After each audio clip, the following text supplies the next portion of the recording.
when one thinks of infamous Nazi perpetrators, they often tend to think of those that have been given significant attention in the mainstream media, and especially those represented in films. Two particularly notorious examples would be Auschwitz's Dr. Josef Mengele and Krakow-Płażow's SS Hauptstammführer Eamon Gurt. Mengele is infamous for his experiments at Auschwitz, which is a place that needs no introduction, and Gurt is primarily known due to Schindler's List, in which the Hauptstammführer was brilliantly portrayed by actor Ralph Fiennes. For others who are more attuned to the intricacies of the Holocaust, they might think of SS Stammbannführer Christian Wirth, or the Terrible Christian, a vile, brutish man who oversaw Operation Reinhard, the deadliest phase of the Final Solution. Alternatively, one might think of the Doll, that being SS Untersturmführer Kurt Franz, the Ramsay Bolton-esque sadist who enjoyed setting his dog Barry upon the inmates of Treblinka. Further still, those acquainted with Escape from Sobibor will likely remember the performance of Hartmut Becker as SS Hauptscharführer Gustav Wagner, highly intelligent, muscle-bound giant of Sobibor, who had an acute fondness for beatings and psychological torture. Although shining a spotlight on these men has predominantly been a force for good, for the purposes of education and psychological study, said spotlights, especially the ones on Mengele and Gurt, have diverted attention from other perpetrators. Now, as someone who has read hundreds, maybe even thousands of primary sources on SS perpetrators, I can confidently tell you that men far worse than Eamon Gurt operated during the early 1940s. But their names and faces have been addled by time. Furthermore, the success of the Ratlines, combined with an effective Operation Clausewitz, made many of these men impossible to track down, as one wouldn't even know where to start looking. One such man, who is the topic of today's documentary, was virtually unknown until the late 90s and early 2000s, following the publication of the first, to this day, only pure monograph on the camp over which he presided.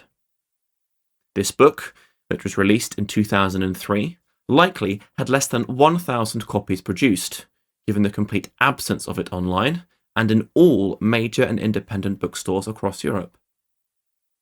While I was studying for my Master's, or MA, I managed to procure a copy of this book online by reaching out to an independent Dutch bookstore owner over WhatsApp. He had only a single copy, and noted to me that it was likely that only a handful were ever produced, given that it was an A4 paperback that looked more like a prototype. Regardless, this book, called Das Vernichtungslager Trostenets, was researched and written by the historian Paul Cole, and to all intents and purposes is a fantastic monograph.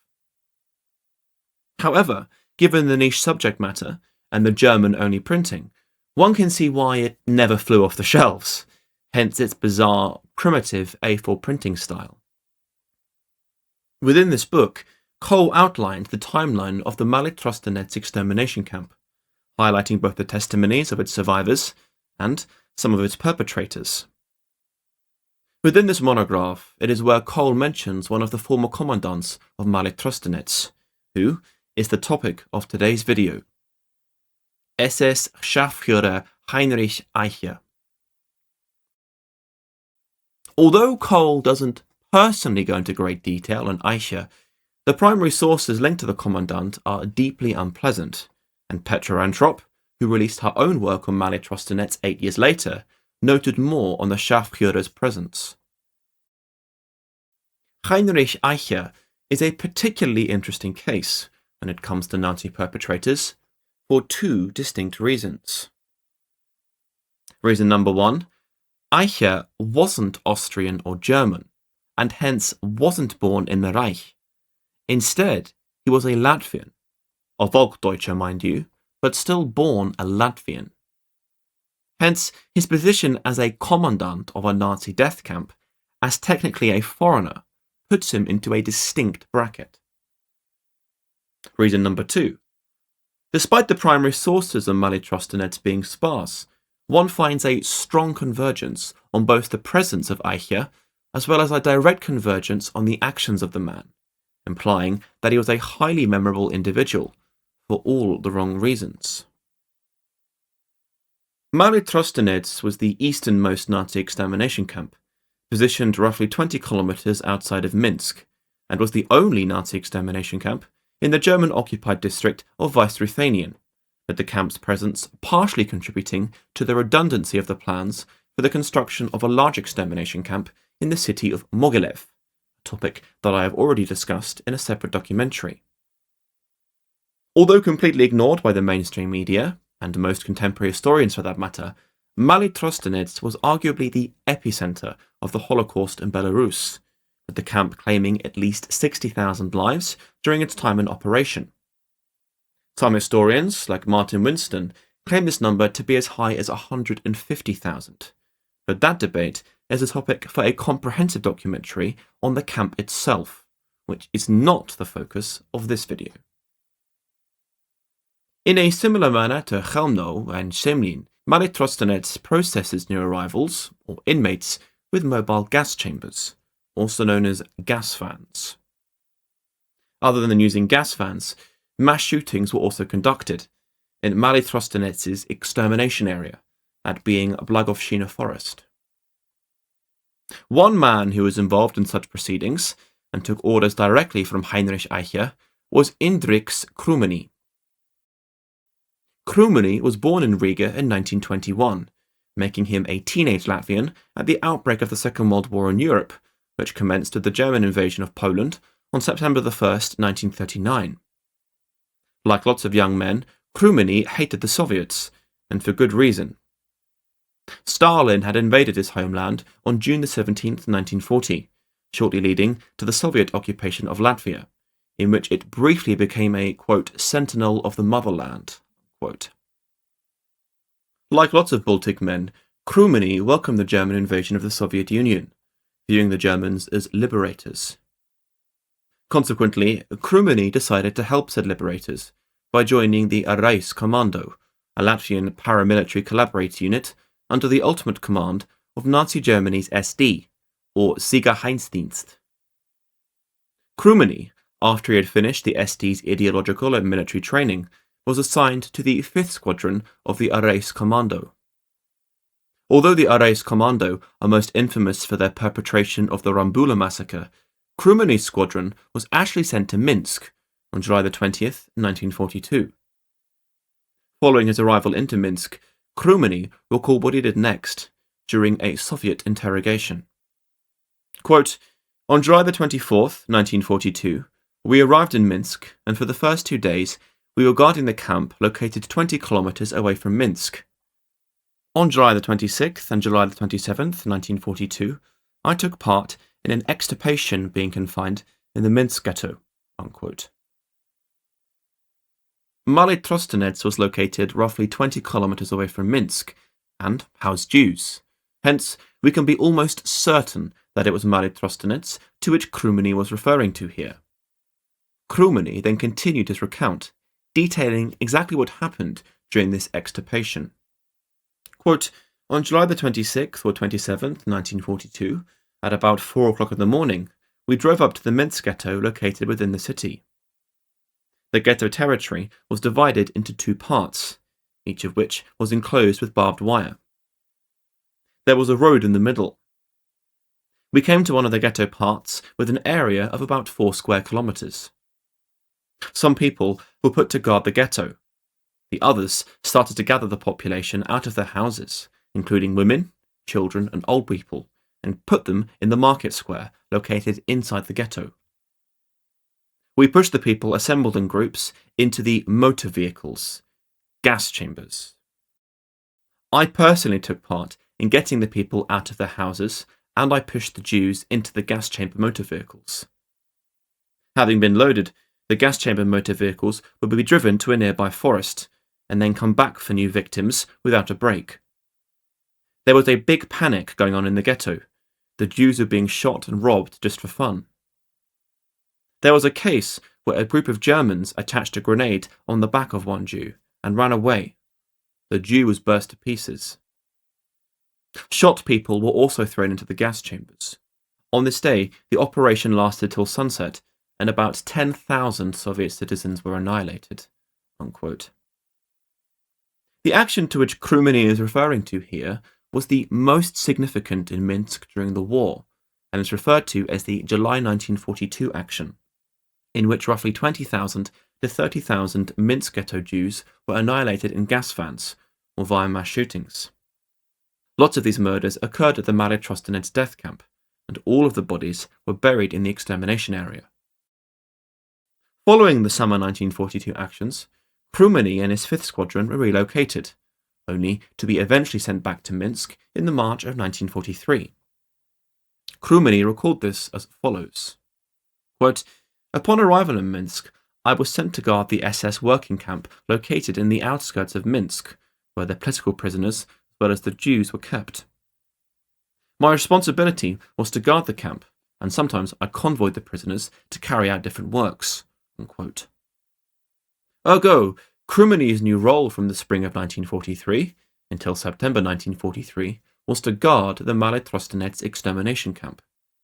It was here that Kruminy met and worked under the Commandant of Maly Trostenets at that time, SS Scharführer Heinrich Eiche.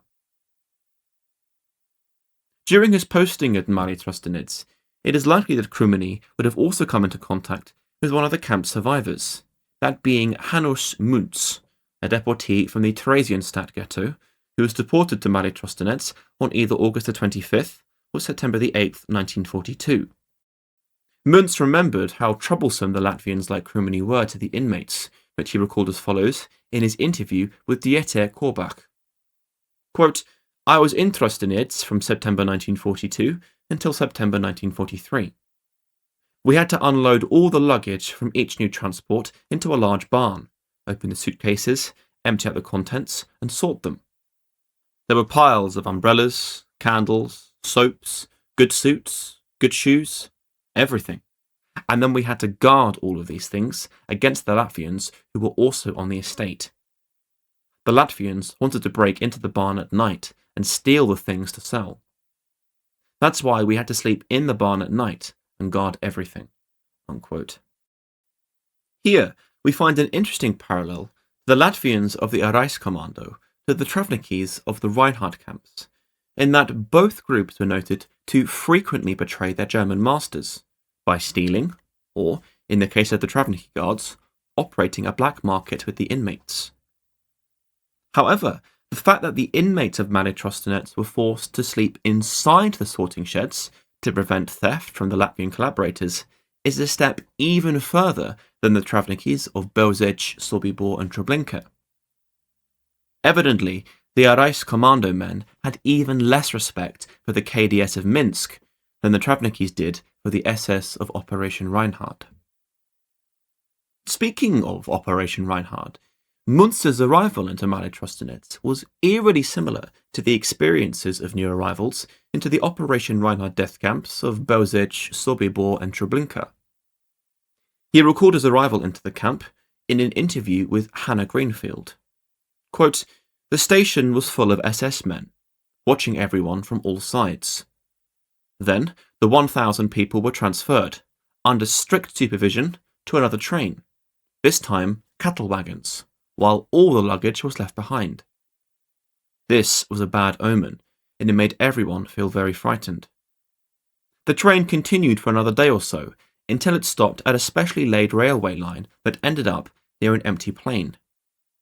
All the prisoners had to get out of the cattle wagons and pass in line in front of a table, behind which sat several SS men.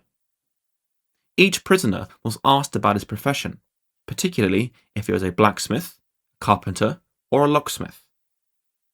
Placed next to the table with the SS men was an open suitcase. Everybody was ordered to hand over their valuables. Frightened, they gave up all they had left, including all they had hidden until then.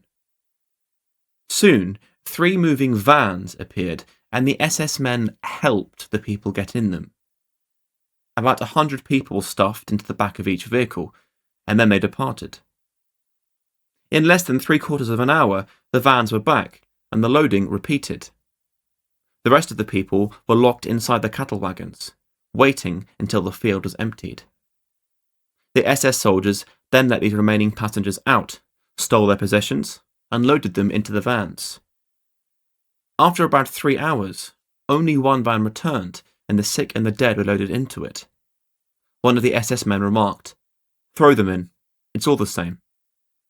At that moment, I realised that all of us were being killed. Unquote. As one can learn from Muntz's recount here, Maly Trostenets, much like Treblinka, had a selection process in which the majority of new arrivals were annihilated. Unlike at Treblinka, however, was the lack of subtlety present in Maly Trostenets' processing protocol. You see, SS Stammbannführer Christian Wirth made a deliberate effort to ensure that the victims of Belzec, Sobibor and Treblinka were informed that they were in a transit or labour camp, and that they need only shower before they continue with their journey, or that they would be put to work after doing so. Hence, the Reinhard camps had an intricate system for the processing of victims, with each step taken into careful consideration. Maly Trostenets, on the other hand, was far more ad hoc. Although I don't have the time to go into too much detail, as otherwise this video would drag on for another 20 or so minutes, one can see that in the case of Muntz's arrival, for instance, the KDS drove the vans to the station to collect the victims. Following their collection, the doomed men, women and children would then be driven to Blagowshina Forest and gassed. Hanus Muntz was lucky to escape such a fate, and he recalled what happened to him following his selection. Quote, "Among the 1,000 new arrivals, 22 young men who had claimed to be blacksmiths, carpenters and labourers were taken out and separated from the rest. I was among them. A truck then came by with 3 young men, and we joined them in the truck. When we asked them where all the other people had been taken who had arrived with us, they replied, 'They are all in heaven already.'" Unquote. Although Hanus Muntz's memory of the Maly Trostenets SS is fuzzy, there is one name that he picks out: Heinrich Eiche. As Muntz himself recalled, quote, "Maly Trostenets was a small village. The camp had about 450 to 500 people. Some prisoners were working at the village, and others disposing of the dead bodies from the arriving transports. The SS Lagerkommandant was Heinrich Eiche." Unquote. According to both Paul Cole and Petr Rentrop, Eiche was promoted to the commandant of the Maly Trostenets death camp in the October of 1942. He held this position, once again, according to both historians, until the autumn of 1943. Heinrich Eiche's timeline prior to his ascension to Commandant of Maly Trostenets is fuzzy at best. How long he worked at the camp prior to his promotion is unknown, assuming of course that he did work at Maly Trostenets at all beforehand, and wasn't merely relocated. Interestingly, the historian Alexei Litvin did note upon a quote, "Unterscharführer Eiche," unquote, in his workings on the Lettish or Latvian police collaborator units in Belarus from 1941 until 1944. In this article, Litvin reports that Lettish units, like the Arajs Commando, were ultimately subservient to the Minsk KDS, a power comprising of the SD and security police. As part of this analysis, he mentions a certain, quote, "SS Unterscharführer Eiche," quote, who was a, quote, "interpreter," unquote. This Eiche was then sent to Borisov from Minsk in the autumn of 1941, with the aim of annihilating those inside the Borisov ghetto. Although Litvin does not write that this Eiche was likely the same Eiche that would be the future commandant of Maly Trostenets, the logical link here seems fairly self-evident. Not only did this man share the exact same surname as Heinrich Eiche, but he was also a Latvian, and was assigned to the Minsk region, just like the commandant of Maly Trostenets. Furthermore, and this is an even stronger point of convergence, was the rank of Eiche in the autumn of 1941. Unterscharführer. For those not aware, the next rank up from Unterscharführer is, unsurprisingly, Scharführer. Ergo, one can rather logically assume that this was Heinrich Eiche, as he was initially an Unterscharführer in the autumn of 1941, and was presumably promoted to Scharführer in the summer or early autumn of 1942, just prior to his assignment as Commandant of the Maly Trostenets death camp. Also, Latvian's claim that this Eiche was a translator points even more to the idea that this would be the same man, as Heinrich Eiche was a Volksdeutscher, an ethnic German, not born on German or Austrian soil. Ergo, not only would Eiche have spoken Latvian, and likely a bit of Russian, given that he was born in Latvia, but likely German also, given his racial ancestry. Hence, we can rather confidently assume that this was the same Heinrich Eiche, who would go on to serve as Commandant of Maly Trostenets.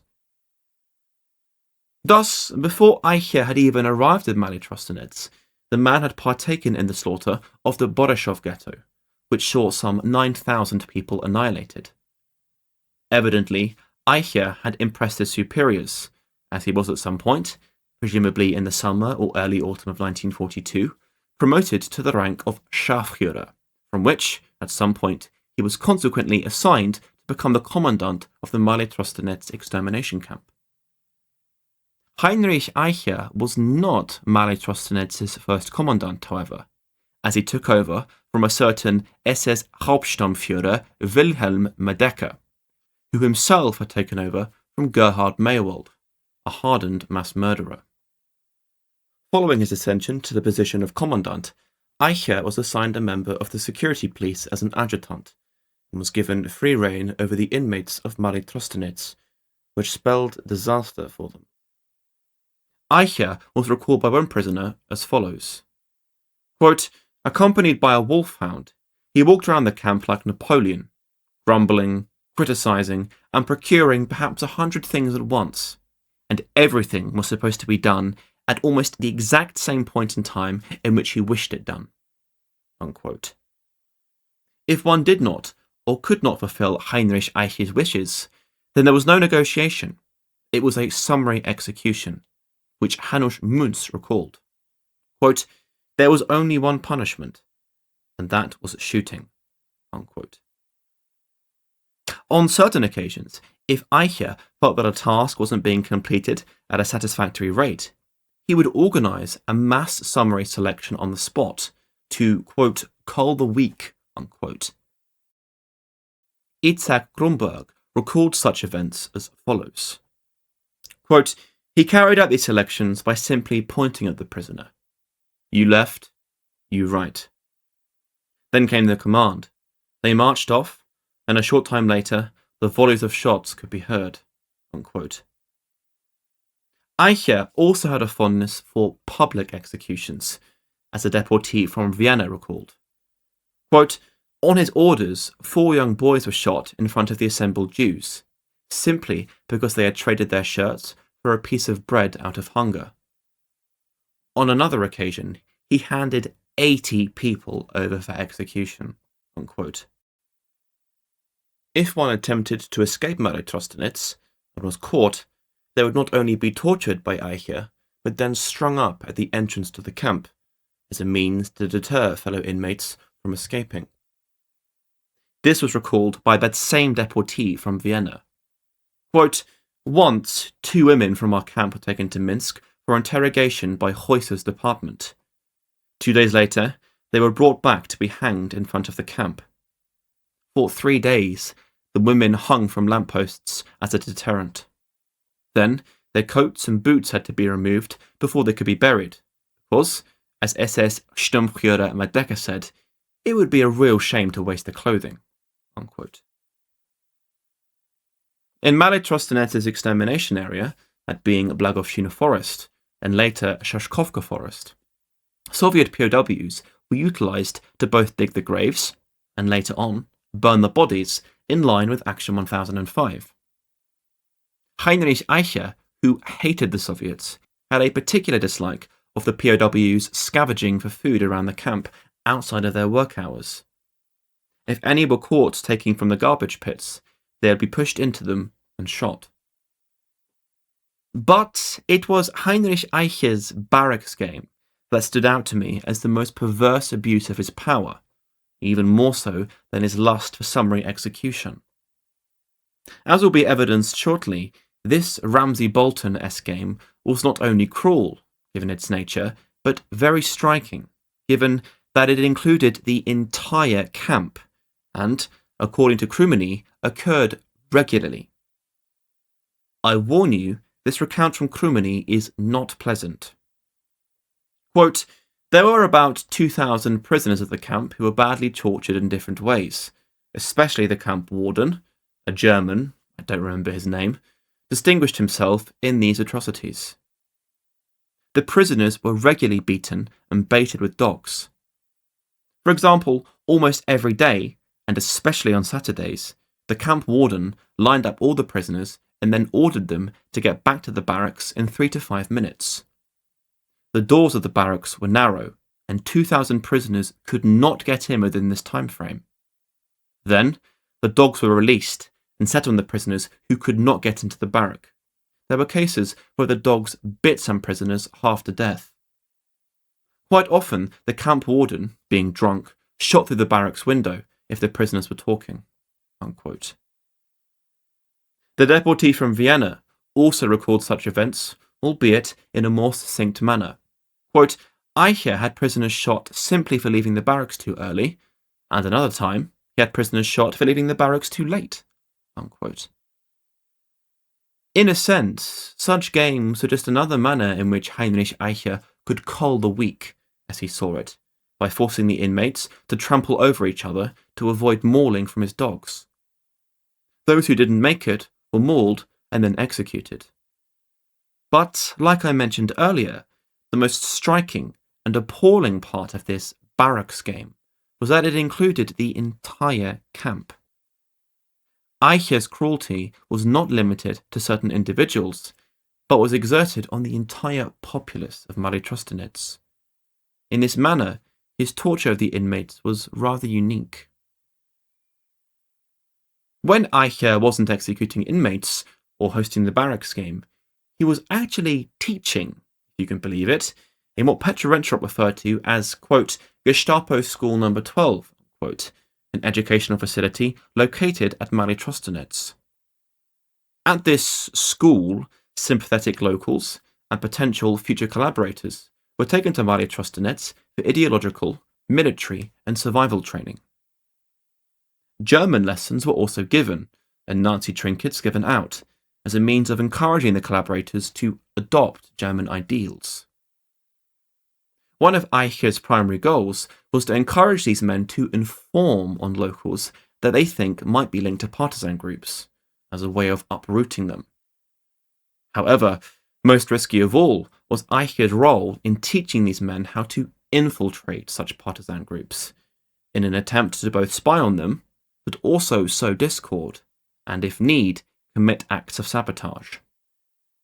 This Gestapo school was evidently designed with the intention of weakening local resistance to Nazi occupation, as well as to protect Maly Trostenets itself, as the camp had suffered multiple partisan attacks in the March of 1942, making it the only Nazi extermination camp, to my knowledge, that had a direct attack on it from nearby partisan groups. Eiche had clearly heard about such attacks, which occurred during Gerhard's reign, and sought to find a way to help prevent such attacks in the future, while simultaneously giving the Minsk KDS eyes and ears in the local region, and among the local population.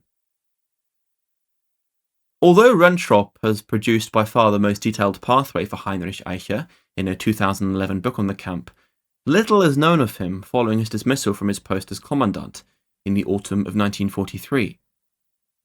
Why Eiche was dismissed is not clear, but the temporal parallel of his dismissal to that of the Reinhard SS is interesting to think about. By autumn 1943, Operation Reinhard was effectively over, especially following the revolt at Sobibor, which marked yet another major security breach for the operation. Himmler, who was panicked by such resistance, given that the Treblinka Jews had also revolted just 2 months prior, authorised Aktion Erntevrest, or Operation Harvest Festival, effectively marking the end of Operation Reinhard.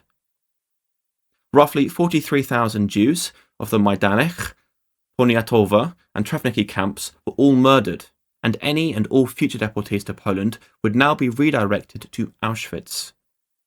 Ergo, Himmler was left with large numbers of SS NCOs that had served in Reinhard, who were now effectively unemployed and were themselves a huge security risk, given all of the knowledge they possessed about the Reinhard facilities. Hence, the majority of the Reinhard SS were transferred to northern Italy to aid in the combating of partisans in the Trieste region, as well as to work in places like the San Saba concentration camp. Although Eiche and Maly Trostenets were not officially part of Aktion Reinhard, they could certainly be classified as an honorary part of it, especially given that Trostenets was utilised as an alternate killing location to the death camps of Belzec, Sobibor and Treblinka in 1942. Granted, Maly Trostenets didn't close in late 1943 like Sobibor and Treblinka, as it still had Action 1005 to carry out, and the camp also continued with killings, albeit at a reduced rate. Nevertheless, as an SS NCO who operated as an extermination camp commandant, it wouldn't have surprised me if Eiche was either transferred to combating partisans on the Eastern Front, or was even taken to northern Italy to join the Reinhard SS. Either way, Paul Cole noted that Heinrich Eiche escaped to Argentina in 1945, saving himself from Allied or Soviet prosecution via the rat lines. What happened to him afterwards is seemingly unknown, which is wholly unsurprising, given that Eiche was a virtually unknown entity to historians until the late 90s and early 2000s, at which point it had been roughly half a century since he escaped. Like many of the SS who escaped via the rat lines, Eiche likely changed his name, invented a past, and then faded into obscurity.